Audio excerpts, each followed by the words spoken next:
అందరికీ అంబేద్కర్ జయంతి శుభాకాంక్షలు.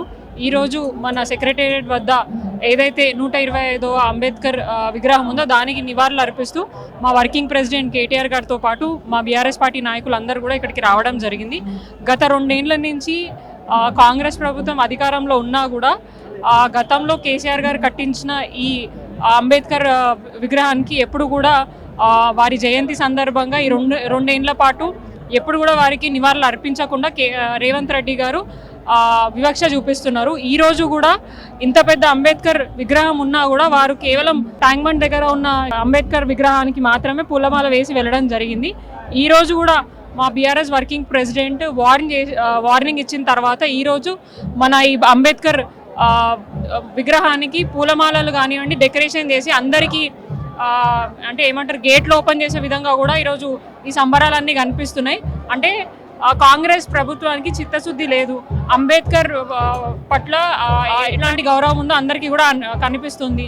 2 ఏళ్ల పాటు ప్రజలకి ఇబ్బంది పెడుతూ అట్లాగే మన అంబేద్కర్ గారి పేరుతోటి ఎన్నో స్కీమ్స్ చెప్పి ఇప్పటికి కూడా దాన్ని ఇంప్లిమెంట్ చేయకుండా ఎస్సీ ఎస్టీ వర్గాలను ఇబ్బంది పెట్టుకుంటున్న కాంగ్రెస్ ప్రభుత్వానికి ఖచ్చితంగా రానున్న రోజుల్లో అన్ని సంఘాల వాళ్ళు బుద్ధి చెప్తారని తెలియజేస్తున్నాను.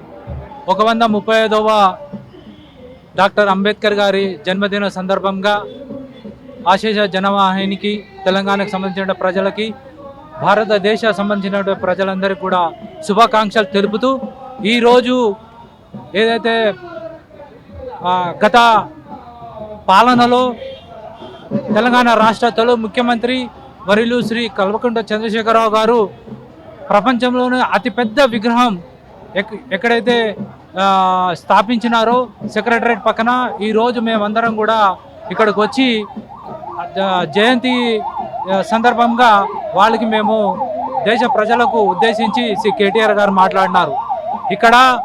ఇక్కడ మొత్తం కూడా తెలంగాణ ప్రజానికానికి జరుగుతున్నటువంటి అన్యాయాన్ని మన కేటీఆర్ గారు పూర్తిగా కూలకుశంగా వివరించినారు.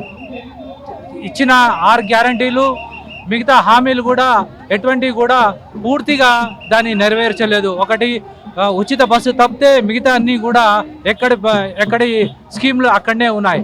ప్రజల్లో చెప్పినటువంటి వాగ్దానాలు ఎలక్షన్కి ముందు చెప్పినటువంటి వాగ్దానాలు కూడా వాళ్ళు అన్నీ కూడా నీరు గార్చినారు. ప్రజలు అయితే నమ్మకంతో కాంగ్రెస్కి ఓటేసినారో ఇప్పుడు ఆ నమ్మకం కాస్త బొమ్మ అయిపోయింది. దాని తర్వాత ప్రజలు కూడా ప్రతి గ్రామాల్లో కాంగ్రెస్కి వ్యతిరేకంగా నినాదాలు జరుగుతూనే ఉన్నాయి, నిరసన కార్యక్రమాలు జరుగుతూనే ఉన్నాయి.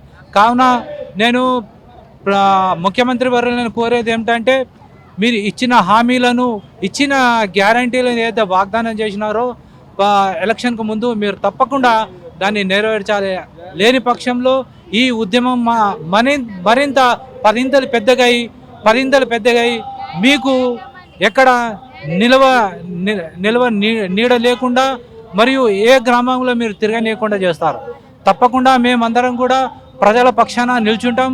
వారు చేసే ప్రజా ఉద్యమంలో మేము కూడా పాల్గొంటాం. వాళ్ళకి మద్దతుగా మేము పలుకుతాం. శ్రీ అంబేద్కర్ గారు చెప్పినటువంటి ఆశయాలను వాళ్ళు స్వాతంత్రంగా ముందు చెప్పినటువంటి ఆశయాలను కూడా మేము మా తొలి ముఖ్యమంత్రి శ్రీ కల్వకుంట్ల చంద్రశేఖరరావు గారు దాదాపు అన్ని స్కీములలో శ్రీ అంబేద్కర్ గారు చెప్పినటువంటి ఆశయాలను మేము ముందుకు తీసుకెళ్ళాం. తర్వాత దాని కూడా అన్ని స్కీములు కూడా అవి అన్ని విధాలుగా నెరవేరినాయి. కొన్ని దాదాపు చెప్పినటువంటి దాంట్లో 1-2 తప్పితే మిగతా అన్ని స్కీములు కూడా కల్వకుంట్ల చంద్రశేఖరరావు గారు మొత్తం నెరవేర్చినారు. దాని తర్వాత మాజీ ముఖ్యమంత్రి కేసీఆర్ గారు దళితులకు ఇచ్చినటువంటి 10 లక్షల ఏదైతే దళిత బంధు స్కీమ్ ఏదైతే ఉందో దాదాపు అందరికీ అందింది, కొద్దిపాటి దళితులకే అందలేదు. ఆ తరుణంలోనే ఎలక్షన్ వచ్చినాయి. ఎలక్షన్ తర్వాత కాంగ్రెస్ పార్టీ రూలింగ్లో వచ్చింది. ఆ తర్వాత వాళ్ళు ఎలక్షన్ ముందుకు చెప్పినట్టు 10 లక్షలకు బదులు మేము 12 లక్షలు ఇస్తామని చెప్పినారు, కానీ అది ఎక్కడ కూడా నెరవేర్చలేదు. మేము ఇదే విధంగా అన్ని స్కీమ్ల మీద మేము డిమాండ్ చేస్తున్నాము.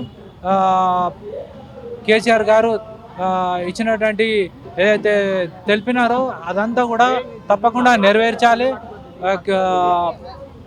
మన రేవంత్ రెడ్డి గారు చెప్పినటువంటి వాగ్దానాలు నెరవేర్చాలని డిమాండ్ చేస్తున్నాం. జై తెలంగాణ.